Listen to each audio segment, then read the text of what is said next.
नमस्कार दोस्तों, संस्कार स्टडीज यूट्यूब चैनल में आप सभी का स्वागत है। जो पिछली क्लास थी उसमें हमने कॉलम क्लासिफिकेशन के 1 से लेकर के 7 जो संस्करण हैं उनके बारे में विस्तार से अध्ययन किया था। उन संस्करणों के जो बाहर है वो अगर कोई क्वेश्चन है वो नहीं आएगा एग्जाम के अंदर। इसके बाद हम बात करते हैं कॉलम क्लासिफिकेशन के विभिन्न मेन क्लासेज की, मतलब मुख्य वर्ग। कॉलम क्लासिफिकेशन की जो मुख्य वर्ग है, मेन क्लासेज है, उनके बारे में बात करते हैं। ठीक है, देखो सीसी के अंदर जो मुख्य क्लास है, कॉलम क्लासिफिकेशन के अंदर जो मुख्य क्लास है उनको मतलब कि रोमन कैपिटल, मतलब कैपिटल रोमन से दर्शाया गया। किससे दर्शाया गया? रोमन कैपिटल से दर्शाया गया है। देखो एग्जाम में क्वेश्चन आता है कॉलम क्लासिफिकेशन के अंदर मुख्य वर्गों को मतलब किस क्रम में दर्शाया गया, तो वो दर्शाया गया रोमन कैपिटल में। ठीक है, अब बात करते हैं कि कौन कौन सी मुख्य क्लास हैं, उनके क्या क्या नाम हैं, किस किस विषय को रिप्रेजेंट करती हैं, सभी का हम विस्तार से अध्ययन करेंगे। देखो हम जो अध्ययन करेंगे वो करेंगे 6 रीप्रिंट के अनुसार। किसके अनुसार करेंगे? 6 रीप्रिंट एडिशन के अनुसार। 6 जो रीप्रिंट एडिशन है, 6 रीप्रिंट एडिशन आया था 1963 के अंदर, उसके अनुसार हम इसका अध्ययन करेंगे। कारण ये है कि देखो 7th एडिशन 1983 में आया है, उसकी अनुसूची भी प्रकाशित हो चुकी है, लेकिन उसकी अनुक्रमणिका जो है, इंडेक्स जो है, प्रकाशित नहीं हो पाई है। इस कारण से हम जो है कॉलम क्लासिफिकेशन के 7th एडिशन का प्रयोग नहीं करते हैं। हम प्रयोग करते हैं तो कॉलम क्लासिफिकेशन के 6 रीप्रिंट एडिशन की, जो कब आया था? वो आया था 1963 के अंदर। ये समर्पित है एडवर्ड बी रोस को, जो रंगनाथन जी के गुरु थे, गणित पढ़ाते थे उन्हें। और इनके जो प्रकाशक है वो है Sharada Ranganathan, endowment of library science SRELS से, जिसकी स्थापना 1963 और 63 के अंदर हुई थी। 61 के अंदर स्थापना हुई थी, 63 के अंदर इसको डॉक्यूमेंट के अंदर सरकार के अंदर या गवर्नमेंट के अंदर रजिस्टर्ड किया गया था। ठीक है, अब बात करते हैं इनकी मतलब मुख्य मेन क्लासेस की। देखो पहली मेन क्लास है वो है स्मॉल जेड। स्मॉल जेड के अंतर्गत आती है जनरेलिया। कौन सी आती है? जनरेलिया मुख्य क्लास आती है। फिर एक जो मेन क्लास उसके अंतर्गत है universe of knowledge. Universe of knowledge, ठीक है, यूनिवर्स ऑफ नॉलेज। फिर जो दो मेन क्लास आती है उसके अंतर्गत आता है लाइब्रेरी साइंस। लाइब्रेरी साइंस, ठीक है। 3 जो मेन क्लास उसके अंतर्गत आता है बुक साइंस। क्या आता है? बुक साइंस आती है। ठीक, इसी प्रकार जो 4 आती है, इसी प्रकार ए में क्लास आती है। ठीक है, देखो लाइब्रेरी साइंस है, बुक साइंस है, 4 के अंदर आती है जर्नलिज्म।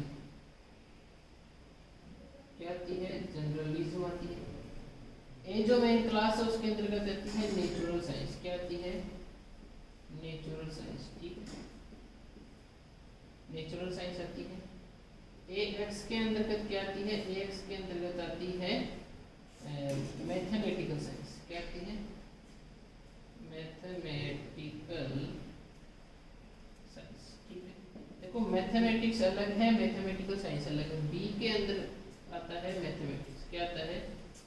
मैथमेटिक्स। ठीक है, देखो हमारे जो 6 बी का मतलब है मैथमेटिक्स। फिर सी, इसके बाद क्या आएगा? सी का मतलब है फिजिक्स। ठीक है, ठीक है, सी का मतलब है फिजिक्स। इसके बाद आता है डी। डी का मतलब होता है इंजीनियरिंग। ठीक है, डी का मतलब क्या है? ठीक है, डी का मतलब है इंजीनियरिंग। डी के बाद में आता है ई। ई का मतलब है केमिस्ट्री। क्या है? केमिस्ट्री। ठीक है, ई का मतलब क्या है? केमिस्ट्री। को जो कॉलम क्लासिफिकेशन की सभी मेन क्लासेस हैं उनको सभी को अच्छी तरीके से ध्यान रखना है, क्योंकि ये हमारे सिलेबस में भी है और हमारी जो एकमात्र भारतीय पद्धति है, इसलिए इसके प्रत्येक मेन क्लास को अलग अलग ध्यान रखना है। ठीक है, ई है वो क्या है? केमिस्ट्री है। एफ का मतलब है टेक्नोलॉजी। टेक्नोलॉजी, ठीक है, एफ का मतलब है टेक्नोलॉजी। जी का मतलब है बायोलॉजी। क्या है? बायोलॉजी है। एच का मतलब है जियोलॉजी। ठीक है, जियोलॉजी का मतलब होता है जिसमें भू विज्ञान का अध्ययन किया जाता है, जैसे पृथ्वी के बारे में कि उसकी कितनी क्या परतें हैं, वो जो भी अध्ययन होता है वो किस में होता है, जियोलॉजी में होता है। एच एक्स होता है, एच एक्स का मतलब होता है माइनिंग। क्या होता है, माइनिंग, जिसमें होता है धातु कर्म या खनन विज्ञान के बारे में अध्ययन होता है। ठीक है, फिर इसके बाद में आता है आई मेन क्लास। आई का मतलब होता है बॉटनी। ठीक है, आई के बाद में आता है जे मेन क्लास। जे का मतलब आता है एग्रीकल्चर। ठीक है, जे का मतलब है एग्रीकल्चर। फिर के का मतलब होता है, क्या होता है के का मतलब, के का मतलब होता है जूलॉजी। ठीक है, के का मतलब है जूलॉजी। और के एक्स, देखो के एक्स है वो इम्पोर्टेंट मेन क्लास है। के एक्स का मतलब होता है एनिमल हस्बेंड्री। ठीक है, एग्जाम में देखो अधिकतर जो क्वेश्चन पुटअप होते हैं वो एक तो इस के एक्स से होते हैं। जो के एक्स है एनिमल हस्बेंड्री उससे होते हैं। एक टू लाइब्रेरी साइंस पूछा जाता है, या एक पूछा जाता है ये भी मैथमेटिक्स वाला। और हालांकि इम्पोर्टेंट सभी हैं, लेकिन जो कुछ कुछ इम्पोर्टेंट है ए से जेड तक वो भी मैं और बता दूंगा। फिर आता है एल। एल का मतलब होता है मेडिसिन। एल का मतलब क्या है, मेडिसिन है। एल एक्स का मतलब फार्मेकोग्नोसी। ठीक है,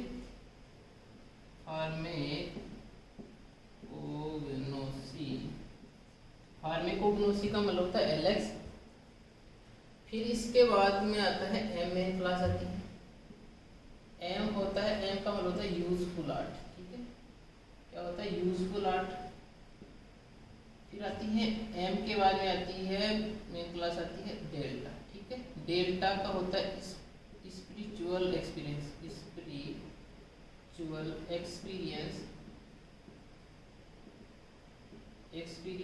एंड माइटिसिज्म। क्या होता है, माइटिसिज्म।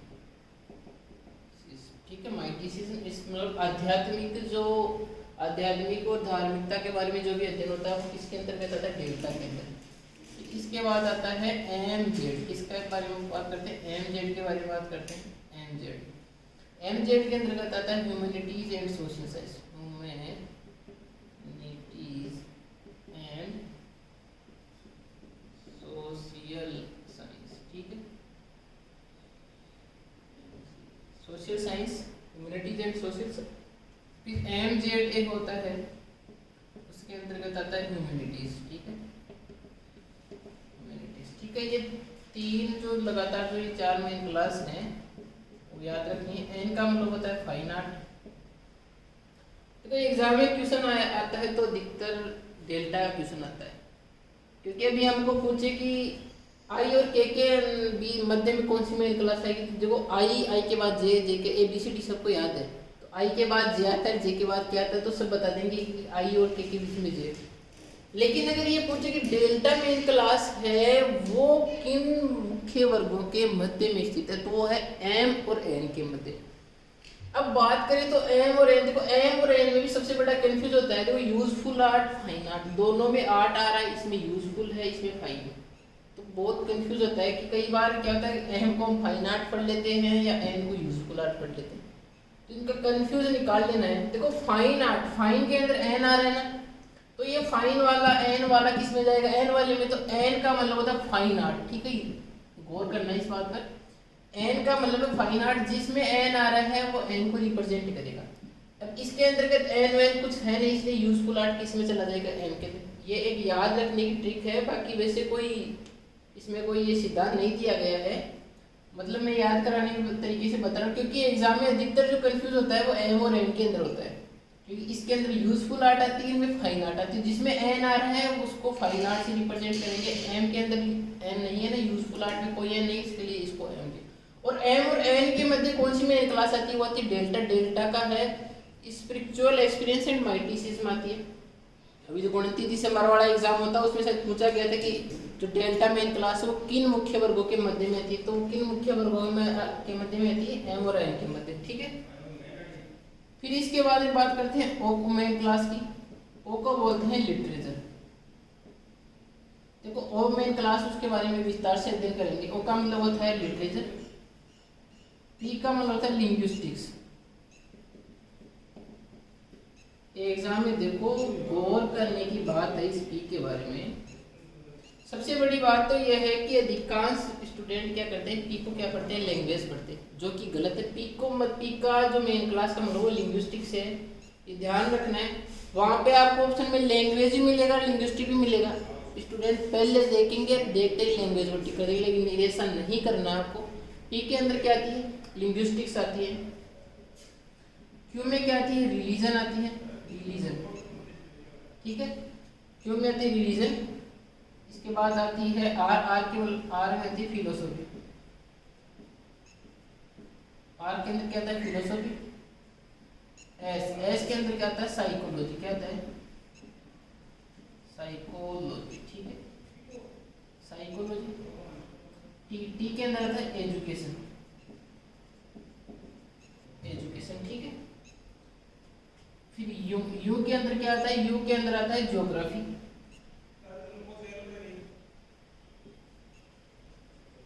यू के अंदर क्या आता है, ज्योग्राफी। देखो एस एक्स के अंदर एक क्लास छूट गई हमारी, एस एक्स के अंतर्गत आता है सोशल साइंस। क्या आती है, सोशल साइंस। देखो सोशल साइंस को पहले मतलब सिग्मा से रिप्रेजेंट किया जाता था, ठीक है। लेकिन जो 6 रीप्रिंट एडिशन है उसके अंतर्गत जो ग्रीक अक्षर है उनका अनदेखा कर दिया गया है, इसलिए जो है सोशल साइंस के लिए क्या नंबर बनाया गया है, एसएक्स बनाया गया है, ठीक है। यू के बाद आता है वी। वी का है वो, वी को बोलते हैं हिस्ट्री। क्या बोलते हैं, हिस्ट्री में क्लास से रिप्रेजेंट करते हैं। फिर बाद में करते हैं एक्स वाई, वाई एक्स और जेड। जेड के अंदर आता है लॉ, इसमें कानून वगैरह, जैसे Indian law, British law. Indian law का नंबर मिलेगा जेड 44 ठीक है। एक्स में आता है इकोनॉमिक्स, इकोनॉमिक्स, ठीक है। एक्स का मतलब इकोनॉमिक्स होता है, वाई का मतलब तो सोशियोलॉजी, सोशियोलॉजी, और वाई एक्स का मतलब तो सोशल वर्क, ठीक है। और जेड का मतलब होता है लॉ। ये सभी इंपॉर्टेंट मेन क्लास है। देखो कॉलम क्लासिफिकेशन है जो एकमात्र हमारी भारतीय पद्धति है, और ये डॉक्टर एस आर रंगनाथन जी ने दी है। इसकी प्रत्येक मेन क्लास को अच्छी तरीके से याद रखना है। एग्जाम में सीधा क्वेश्चन आता है, बी मेन क्लास के अंतर्गत कौन सा विषय आता है, तो कौन सा आता है, मैथमेटिक्स आता है। डेल्टा मेन क्लास के अंदर कौन सा विषय आता है, तो वो आता है, कौन सा आता है, स्पिरिचुअल एंड माइटिसिज्म। एसएक्स के अंदर कौन सा आता है, तो सोशल साइंस आता है। टी के अंदर कौन सा आता है, एजुकेशन आता है। जेड के अंदर कौन सा आता है, लॉ आता है। तो इस प्रकार ये जितने भी मेन क्लासेस बताई गई हैं उनको सभी को अच्छी तरीके से याद रखना है। और एक देखो ये 2 मेन क्लास है, उसको तो याद रखना ही रखना है। 2 मेन क्लास होती है लाइब्रेरी साइंस, ठीक है। एच एक्स होती है वो माइनिंग की, के एक्स होती है वो एनिमल हस्बेंड्री की, ठीक है। इसके अलावा जो एल मेडिसिन है और एल एक्स फार्मेकोग्नोसी है, ये भी इम्पोर्टेंट है। और इसके अलावा है ये डेल्टा, ये सबसे इम्पोर्टेंट है क्योंकि एग्जाम में ये आता है सर्वाधिक बार। रीजन ये है कि देखो ये बाकी जो मेरे क्लास है वो A B C D E इस प्रकार से मतलब कि रोमन लेटर है उनके अंदर क्रम से आ रही है, लेकिन जो ये डेल्टा है ना ये बीच में ग्रीक लेटर आ गया तो ये अलग से है। इस कारण इसका सर्वाधिक क्वेश्चन तो आता है वो सीधा यही आता है कि डेल्टा है वो किस मुख्य मतलब किन मुख्य वर्गों के मध्य में। तो डेल्टा है वो एम और एन मेन क्लासेस है उनके मध्य में आता है। डेल्टा का मतलब है स्पिरिचुअल एक्शन एंड माइटिसिज्म, ठीक है। एम मेन क्लास है वो यूजफुल आर्ट की आती है, एन मेन क्लास एन होती है वो फाइन आर्ट की आती है, ठीक है। ये एम और एन ये दोनों शो भी क्या करती है, कंफ्यूज करती है। एन फाइन के अंदर एन आता है, इसलिए आपको फाइन आर्ट किससे लेना है, एन से लेना है। यूजफुल आर्ट, यूजफुल के अंदर न तो एम है और न एन है, तो यूजफुल आर्ट हो जाएगा एम के लिए और फाइन आर्ट हो जाएगा एन के लिए, ठीक है। एम जेड का humanities and social science, M Z A होता है उसके लिए ह्यूमैनिटीज लेना है आपको। इसके अलावा देखो ये भी इम्पोर्टेंट है, ये भी इम्पोर्टेंट है। और ओ लिटरेचर, देखो सबसे इम्पोर्टेंट मेन क्लास है ओ लिटरेचर। इसके बारे में तो अभी विस्तार से आगे भी अध्ययन करेंगे। पी जो मेन क्लास है उसको अधिकांश स्टूडेंट क्या कर देते हैं, लैंग्वेज कर देते हैं, लेकिन एक्चुअल में जो इसका जो प्रोनाउंसिएशन है वो क्या है, लिंग्विस्टिक्स है। क्योंकि वहाँ पर आपको ऑप्शन के अंदर लैंग्वेज भी मिलेगा और लिंग्विस्टिक्स भी मिलेगा, इसलिए ध्यान रखना है। पी मेन क्लास के लिए क्या करना है, लिंग्विस्टिक करना है।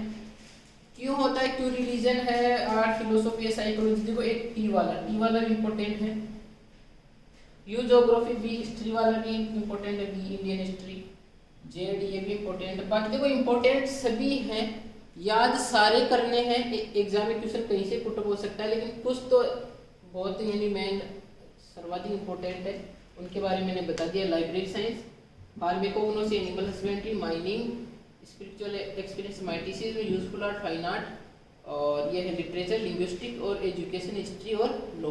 ठीक है, इसके बाद में हम बात करते हैं कुछ कैनोनिकल क्लास की। ठीक है, ठीक है कि कैनोनिकल क्लास मतलब कि जो कॉलम क्लासिफिकेशन है उसके अंतर्गत कुछ क्या है कैनोनिकल क्लास की अवधारणा दी गई है। तो कैनोनिकल क्लास की बात करें तो सर कैनोनिकल जो क्लास होती है उनकी संख्या कितनी है, तो उनकी संख्या है 7। कितनी है? 7। सीधा सीधा क्वेश्चन उत्तर होता है एग्जाम में कि कैनोनिकल क्लास की संख्या कितनी है, तो वो है 7। बात करते हैं कैनोनिकल क्लास की। कैनोनिकल क्लास, कैनोनिकल क्लास जो हिंदी में इसका अर्थ होता है प्रामाणिक वर्ग। क्या होता है? प्रामाणिक वर्ग। मतलब ये क्या होता है कि प्रत्येक मेन क्लास के अंतर्गत छोटे छोटे उपवर्ग बने हुए होते हैं, वो क्या होती है? Canonical class. ठीक है, प्रामाणिक वर्ग का मतलब होता है कि एक प्रत्येक जो मेन जो मुख्य क्लास है उसके अंतर्गत छोटे छोटे जो उपवर्ग बने हुए थे, जो परंपरागत वर्ग बने हुए होते हैं, उनको क्या बोलते हैं? Canonical class. ठीक है, कॉलम क्लासिफिकेशन के 6 रीप्रिंट एडिशन के अनुसार जो है कैनोनिकल क्लास की संख्या कितनी है? तो कैनोनिकल क्लास की संख्या की बात करें तो 7 है। कौन कौन सी कैनोनिकल क्लासें हैं? एक तो बी है, एक है सी है, एक एच है, एक है एलेक्स है, एक है एम है, एक है एन है और एक है आर। ठीक है, 1 2 3 4 5 6 7, इस प्रकार ये 7 है जो कैनोनिकल क्लास है। कैनोनिकल क्लास इसका मतलब यह होता है कि देखो प्रत्येक कोई मेन क्लास होती है उसका प्रत्येक अलग अलग फेसेट फॉर्मूला होता है। जैसे लाइब्रेरी साइंस है, वो लिटरेचर है तो उसका अलग से फेसेट फॉर्मूला। लेकिन इसके अंतर्गत क्या होता है, जैसे मान लो ये बी कैनोनिकल क्लास, तो इसके अंतर्गत छोटी छोटी अनेक उपवर्गों में बटी हुई है, B1 B2 B3 B3। ठीक है, फिर आती है B4 B5, इसी प्रकार से इसे करते करते B9 तक है। ठीक है, फिर मतलब कि इन प्रत्येक जो ये B1 है इसका अलग से क्या है? फेसेट फॉर्मूला दिया होता है। मतलब प्रत्येक जो ये B9 तक है इनका अलग अलग फेसेट फॉर्मूला होता है। कुल मिलाकर बात यह है कि प्रत्येक कोई मुख्य वर्ग है उसको जो है अलग अलग भागों में बांटना ही क्या कहलाता है? कैनोनिकल क्लास कहलाता है। ठीक है, इसके बाद में बात करते हैं ओ लिटरेचर की। ठीक है, ओ लिटरेचर है उसका एग्जाम में सर्वाधिक क्वेश्चन आता है। उसका जो फेसेट फॉर्मूला क्या है, उसके जो फेसेट फॉर्मूले में है जो प्रत्येक पक्ष है वो क्या दर्शाता है, उसके बारे में बात करते हैं। देखो बात करते हैं ओ लिटरेचर की। देखो ओ किसको दर्शाता है? वो दर्शाता है लिटरेचर, लिटरेचर को। ठीक है, वो जो लिटरेचर मेन क्लास है उसका फेसेट फॉर्मूला क्या है? देखो फेसेट फॉर्मूला से भी सर्वाधिक क्वेश्चन होता है P1। ठीक है, फिर P2। ठीक है, फिर इसके बाद आता है P3, फिर कोमा और फिर P4। देखो इधर जो ये मैंने फेसेट फॉर्मूला बनाया है इसके बारे में अच्छी तरीके से देखना आपको। P1 के बाद कोमा है, P2 P3 लगातार है, इनके मध्य कोमा नहीं है, फिर कोमा है तो P3 और P4 के बाद है। ठीक है, ये फेसेट फॉर्मूला ऐसे की ऐसे एग्जाम में पूछा जाता है। उसमें क्या करता है अगला, एक ऑप्शन ये दे देगा, दूसरा ऑप्शन में यहाँ से कोमा हटाएगा और यहाँ लगा देगा। ठीक है, तीसरे में यहाँ से हटाएगा और इसको हटाएगा, यहाँ दे देगा, यहाँ दे देगा। मतलब कि इसी प्रकार से इस केवल है तो फेर करता है वो इस कोमा चिन्ह का करता है। इस प्रकार से इसमें अलग अलग ऑप्शन बना के देता है। तो आपको ये ध्यान रखना है इसका फेसेट फॉर्मूला क्या होता है, ओ P1 P2 P3 P4। ठीक है, अब P1 क्या होता है इसके अंतर्गत, P2 क्या होता है, P3 क्या होता है और P4 क्या होता है। ठीक है, देखो P1 की बात करें तो वो दिया जाता है किससे? लैंग्वेज से। किससे? लैंग्वेज से दिया जाता है। P2 के बाद भी बात करते तो वो होता है सबरूप, सबरूप मतलब फॉरम। ठीक है, P3 होता है लेखक, लेखक को रिप्रेजेंट करता है। लेखक मतलब कि जन्म उसका कब हुआ है। फिर P4 का मतलब होता है कर्ती संख्या। ठीक है, क्या होता है? कर्ती संख्या। ठीक है, इंपॉर्टेंट है, ये चारों भी एग्जाम में सर्वाधिक पूछे जाते हैं। P1 का मतलब है लैंग्वेज, P1 का मतलब क्या है, लैंग्वेज है। P2 का मतलब है स्वरूप, P3 का मतलब है लेखक और P4 का मतलब है कृति संख्या। ठीक है, अब बात करते हैं इसके जैसे मान लो नंबर की। तो नंबर जैसे मान लो अगर कोई हमारे जो प्रसिद्ध जो लेखक रहे हैं वो कौन रहे, प्रेमचंद जी रहे हैं।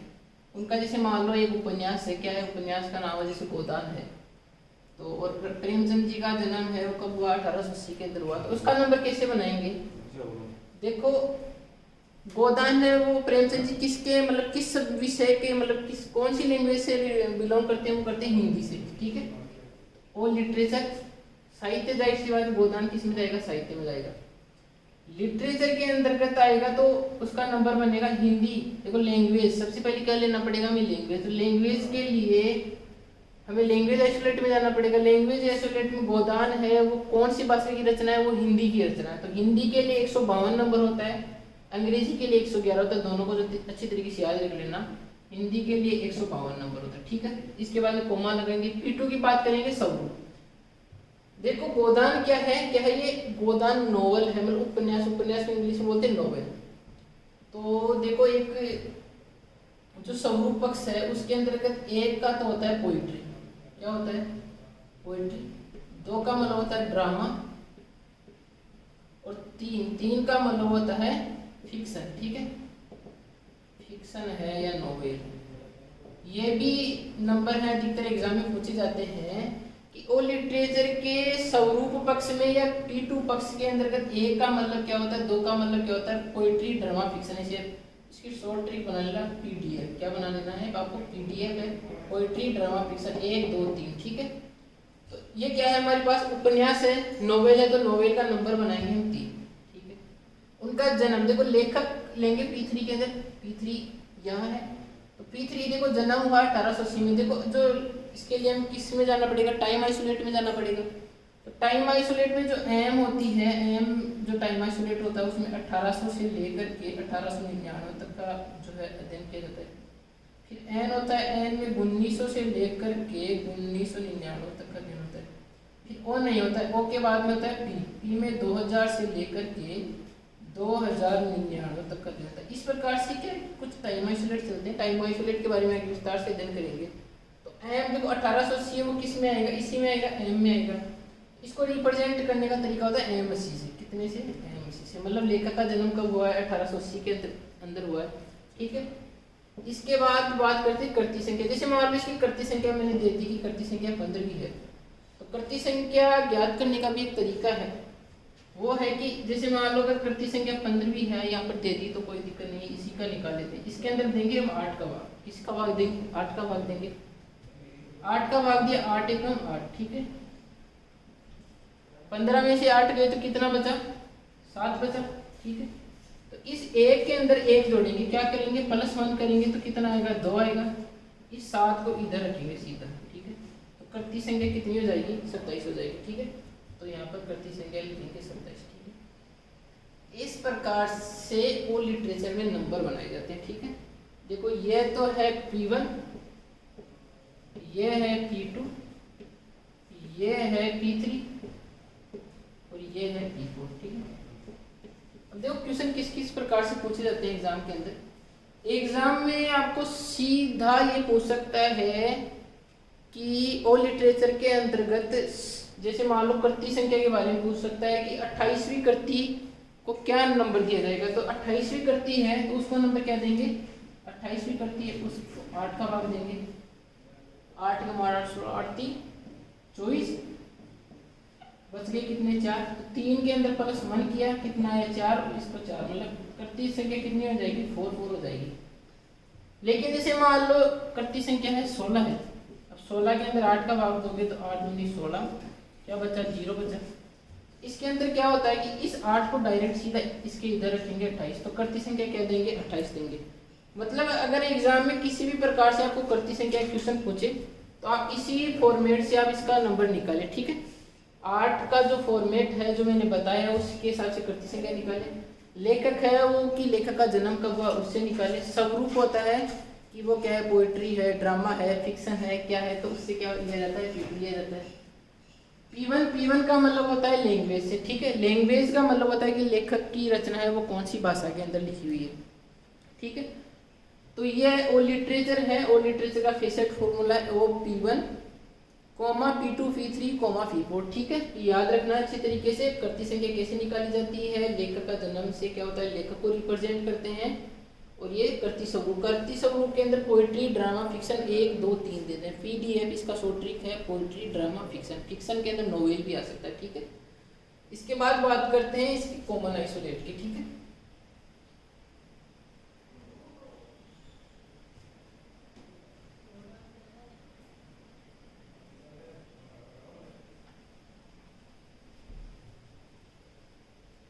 अब बात करते हैं किसी कॉमन, देखो कॉलम क्लासिफिकेशन की हमने मेन क्लास के बारे में अध्ययन कर लिया। इसके बाद हमने जो है कैनोनिकल क्लास के बारे में, कैनोनिकल क्लास कितनी है, 7 B C H L X और MNR। फिर इसके बाद हमने ओ लिटरेचर जो मेन क्लास है उसके 4 भागों के बारे में बात कर लिया। अब बात करेंगे हम कॉमन आइसोलेट। देखो कॉमन आइसोलेट के बारे में बात करने से पहले हमें बात करनी चाहिए आइसोलेट के बारे में कि आइसोलेट क्या होते हैं, ठीक है। आइसोलेट के बारे में देखो, आइसोलेट होते हैं कितने, 2 भागों में बांटे जाते हैं। आइसोलेट का मतलब होता है किसी एकल संख्या या एकल नवीन चिन्ह को क्या बोलते हैं, आइसोलेट बोलते हैं। एक इसका मतलब इसके 2 भाग होते हैं, तो होता है स्पेशल आइसोलेट। क्या होता है स्पेशल आइसोलेट, स्पेशल आइसोलेट। और एक होता है कॉमन आइसोलेट। क्या होता है कॉमन आइसोलेट, ठीक है। अब देखो जो कॉमन आइसोलेट होता है वो स्पेशल आइसोलेट, दोनों का प्रयोग कॉलम क्लासिफिकेशन में होता है। कॉमन आइसोलेट होता है वो DDC के स्टैंडर्ड सब डिवीजन के समानार्थी है। एग्जाम में सीधा क्वेश्चन आ सकता है कि कॉमन आइसोलेट DDC के किसके समानार्थी है, तो वह स्टैंडर्ड सब डिवीजन। अब बात करते हैं स्पेशल आइसोलेट क्या होता है। देखो स्पेशल आइसोलेट का मतलब होता है कि किसी भी एकल संख्या का प्रयोग किसी एक ही मुख्य वर्ग में किया जाए।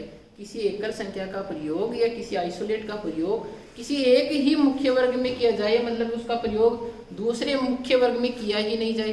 अगर किया भी जाए तो कुछ विशेष निर्देशों के अनुसार ही इसका प्रयोग किया जाए, तो वो क्या कहलाता है, स्पेशल आइसोलेट कहलाता है। देखो स्पेशल आइसोलेट के बारे में बात करें तो जो कॉलम क्लासिफिकेशन के जो विभिन्न जो मेन क्लासेज हैं, कॉलम क्लासिफिकेशन जो मेन क्लासेज के जो अनेक पक्षों की जो अनुसूचियां दी हुई है, पक्षों की अनुसूचियां, ठीक है। पक्षों की जो अनुसूचियां हैं वो क्या कहलाती हैं, स्पेशल आइसोलेट। देखो एग्जाम में सीधा क्वेश्चन आता है कि स्पेशल आइसोलेट से संबंधित हैं पक्षों की अनुसूचियां, विभिन्न प्रकार के कॉमन आइसोलेट। तो वहां पर आपको क्या करना है कि स्पेशल आइसोलेट के अंतर्गत आता है पक्षों की अनुसूचियां, ठीक है। इसके अलावा बात करते हैं कॉमन। देखो कॉमन आइसोलेट होते हैं वो कितने भागों में बांटे जाते हैं, 2 भागों में बांटे जाते हैं, एंटीरियर कॉमन आइसोलेट और पोस्टीरियर कॉमन आइसोलेट, ACI और PCI, ठीक है। एंटीरियर कॉमन आइसोलेट बोलते हैं, इसको बोलते हैं PC। ये इनका प्रयोग बिना चिन्ह के, मतलब किसके होता है, बिना चिन्ह के, मतलब इनको जोड़ते समय किसी प्रकार के चिन्ह का प्रयोग नहीं होता है। इनका प्रयोग होता है वो चिन्ह के साथ किया जाता है, ठीक है, चिन्ह के साथ किया जाता है। देखो ये 2 प्रकार के होते हैं, 2 प्रकार की बात करते हैं तो होते हैं व्यक्तित्व PCI। कौन से होते हैं, व्यक्तित्व PCI, ठीक है। दूसरा होता है एनर्जी PCI, ठीक है, ऊर्जा PCI, ऊर्जा PCI। Posterior common isolate. व्यक्तित्व PCI के लिए चिन्ह का प्रयोग होता है वो किया जाता है कोमा का, ठीक है। किसका प्रयोग किया जाता है, कामा का प्रयोग किया जाता है। इस प्रकार का जो चिन्ह आता है वो कोमा का आता है। ऊर्जा जो PCI होता है एनर्जी पोस्टीरियर कॉमन आइसोलेट बोलते हैं। ऊर्जा जो PCI है उसके लिए किसका चिन्ह का प्रयोग, कौन से चिन्ह का प्रयोग होता है वो किया जाता है कोलन का। देखो ये किसका चिन्ह है, इसको बोलते हैं कोलन का चिन्ह बोलते हैं। किसका बोलते हैं, कोलन का चिन्ह बोलते हैं, ठीक है। एंटीरियर कॉमन आइसोलेट की बात करें तो कितने भागों में बांटे जाती है, 3 भागों में बांटे जाते हैं, ठीक है। स्थान पक्ष से पूर्व, स्थान पक्ष से, स्थान पक्ष से पूर्व, स्थान पक्ष के बाद, स्थान पक्ष के बाद, और यह होता है काल पक्ष के बाद, काल पक्ष के बाद, ठीक है। मतलब एंटीरियर कॉमन आइसोलेट हैं। देखो आइसोलेट आइसोलेट को दो भागों में बांटा, स्पेशल आइसोलेट और कॉमन आइसोलेट। स्पेशल आइसोलेट का मतलब कि ऐसे मतलब आइसोलेट जिनका प्रयोग एक ही मुख्य वर्ग की एक ही अनुसूची के अंतर्गत किया जाए तो वो क्या कहलाते हैं, स्पेशल आइसोलेट कहलाते हैं। और स्पेशल आइसोलेट का उदाहरण है कि कॉलम क्लासिफिकेशन की मेन वर्ग के जो विभिन्न पक्षों की जो अनुसूचियां हैं वो किसका उदाहरण है, स्पेशल आइसोलेट की। अब बात करते हैं कॉमन आइसोलेट की। कॉमन आइसोलेट की बात करें तो परिभाषा के रूप में यह है कि कॉमन आइसोलेट का प्रयोग है वो किसी भी मेन क्लास के रूप साथ किया जा सकता है, किसी भी मेन क्लास के किसी भी स्तर पर प्रयोग किया जा सकता है। कॉमन आइसोलेट का मतलब है किसी भी मेन क्लास के साथ प्रयोग किया जा सकता है और किसी भी मेन क्लास के किसी भी स्तर पर प्रयोग किया जा सकता है। जबकि स्पेशल आइसोलेट का ऐसा नहीं है, मतलब प्रत्येक मेन क्लास के लिए अलग अलग जो आइसोलेट होते हैं ये स्पेशल आइसोलेट, और इनका प्रयोग भी अगर दूसरी मेन क्लास में साथ में किया जाता है तो विशेष निर्देशों के अनुसार किया जाता है। कॉमन आइसोलेट की बात करें तो कितने भागों में, दो भागों में, एंटीरियोजिंग कॉमन आइसोलेट और पोस्टीरियोजिंग कॉमन आइसोलेट। ठीक है, एंटीरियोजिंग कॉमन आइसोलेट होते हैं वो कितने भागों में होते हैं, ये एंटीरियोजिंग होते हैं वो तीन भागों में होते हैं, स्थान पक्ष से पूर्व, स्थान पक्ष के पश्चात और स्थान काल पक्ष के पश्चात। ठीक है, इसके बाद जो पोस्टीरियोजिंग कॉमन आइसोलेट होते हैं वो होते हैं दो, मतलब व्यक्तित्व पीसीआई और ऊर्जा पीसीआई मतलब एनर्जी। तो व्यक्तित्व पीसीआई के लिए कोमा का प्रयोग होता है और एनर्जी पीसीआई के लिए किसका प्रयोग होता है, कोलन का। मतलब एग्जाम में क्वेश्चन पूछा जाए कि पीसीआई के लिए क्या होता है, इनके लिए चिन्हों का प्रयोग होता है और जो एंटीरियर कॉमन आइसोलेट है उनका प्रयोग बिना चिन्ह के होता है। लेकिन देखो जो 7th एडिशन है उसके अंतर्गत उसके अंदर जो एंटीरियर कॉमन आइसोलेट उनके लिए भी क्या कर दिया गया, चिन्ह का प्रावधान कर दिया गया। उनके लिए कौन सा चिन्ह है, डबल इन्वर्टेड कोमा का। देखो स्थान पक्ष से पूर्व, अब देखो सबसे बड़ी बात है कि इनका एंटीरियर कॉमन आइसोलेट मतलब पूर्ववर्ती सामान्य कर क्या कहा गया इनको, पूर्ववर्ती। देखो इनको पूर्ववर्ती क्यों कहा गया है, उसका रीजन यह है कि यदि किसी भी मेन क्लास के साथ अगर इनका प्रयोग होता है, एसीआई का प्रयोग होता है, तो उस मतलब कि उस वर्ग संख्या को मतलब निदानी सूची के अंदर सबसे पहले स्थान प्राप्त होता है। इस कारण इनको क्या कहा गया है, पूर्ववर्ती सामान्य एकल कहा गया है। अब बात करते हैं कुछ जो पूर्ववर्ती सामान्य एकल है, इंपॉर्टेंट और महत्वपूर्ण जो एसीआई है उनकी जो बात करते हैं उनके बारे में बात करते हैं।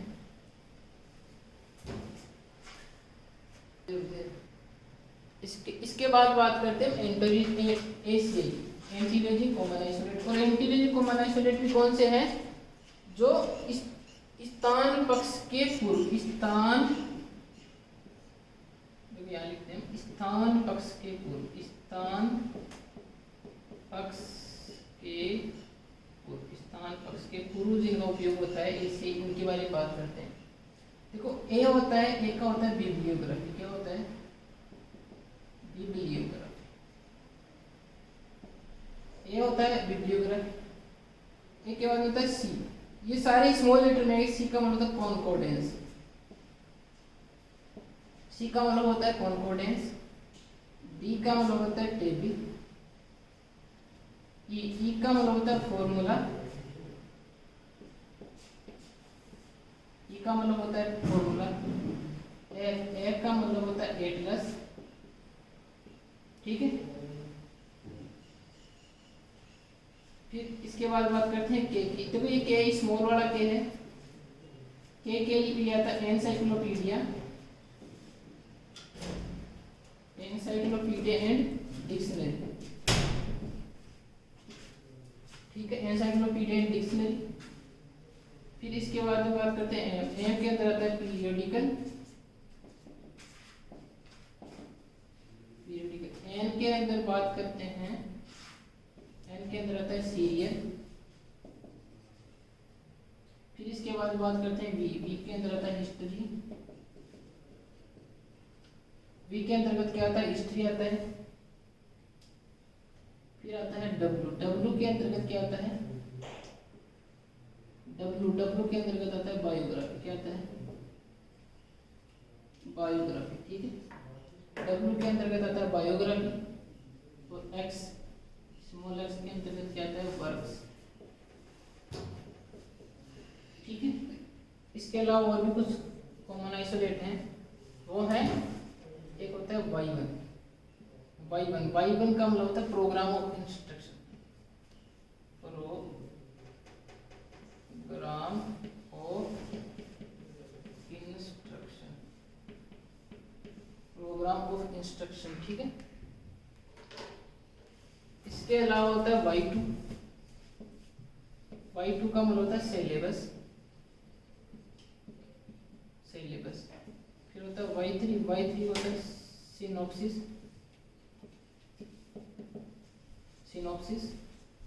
फिर होता है Y4 का मतलब क्या होता है, Y4 का मतलब होता है स्कोप, ठीक है।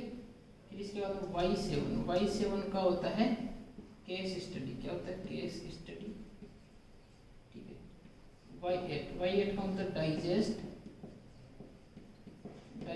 है, मैनुअल है या हैंडबुक है,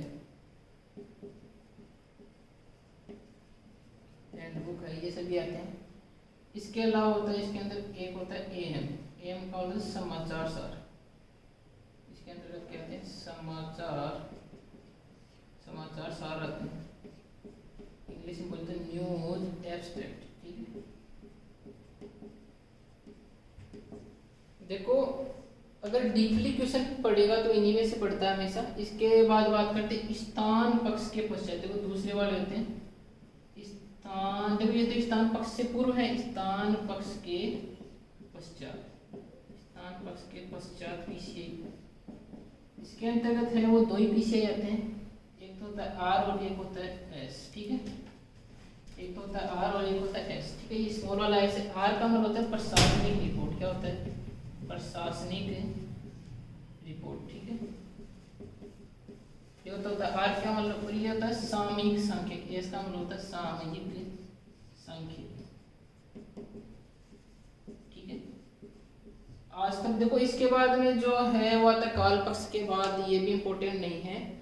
और जो व्यक्तित्व PCI और एनर्जी PCI है वो भी इम्पोर्टेंट नहीं है, उनसे अभी तक आज तक क्वेश्चन पुटअप नहीं हुआ है।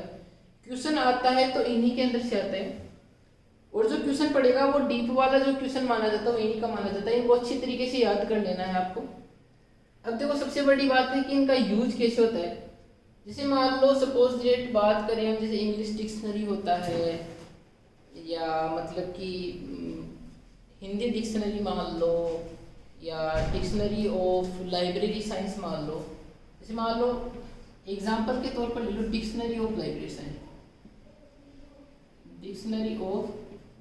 साइंस, ठीक है। तो लाइब्रेरी साइंस का नंबर 2 है और डिक्शनरी का नंबर है स्मॉल w, तो ये बन जाएगा डिक्शनरी ऑफ लाइब्रेरी। इस प्रकार से इनका उपयोग होता है।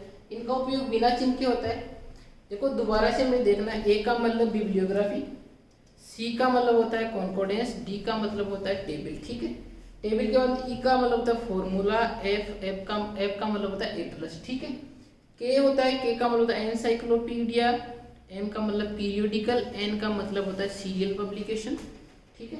इसके बाद बात करते हैं वी का मतलब हिस्ट्री, डब्ल्यू का मतलब बायोग्राफी और एक्स का मतलब वर्क्स होते हैं। इसके बाद Y1, Y2, Y3। Y1 के मतलब है कि प्रोग्राम ऑफ इंस्ट्रक्शन, Y2 का मतलब होता है सिलेबस, Y3 का मतलब होता है सिनॉप्सिस, Y4 होता है, Y4 का मतलब होता है स्कोप, ठीक है। इसके बाद Y7 होता है, Y7 का मतलब है केस स्टडी, और Y7 के बाद Y8 होता है डाइजेस्ट है, मैनुअल है, हैंडबुक है, ये आते हैं। और इसके अलावा AM होता है, उसका होता है समाचार सार, न्यूज एब्स्ट्रैक्ट। अब देखो हम बात करते हैं केस स्टडी। अगर आपसे ये पूछा जाए कि केस स्टडी का मतलब है यदि वर्तमान में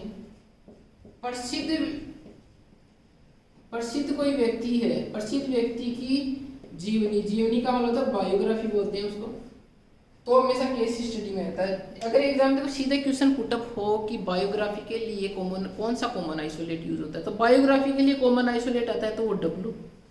यदि कोई वर्तमान में देखो प्रसिद्ध व्यक्ति कौन हो सकता है, या तो कोई संत हो सकता है, या कोई राजनेता हो सकता है, या कोई अभिनेता हो सकता है। इनकी अगर कोई प्रसिद्ध मतलब कि कोई जीवनी वगैरह हो तो उनको किस कॉमन आइसोलेट से रिप्रेजेंट करते हैं, उनको करते हैं Y7 केस स्टडी से, ठीक है।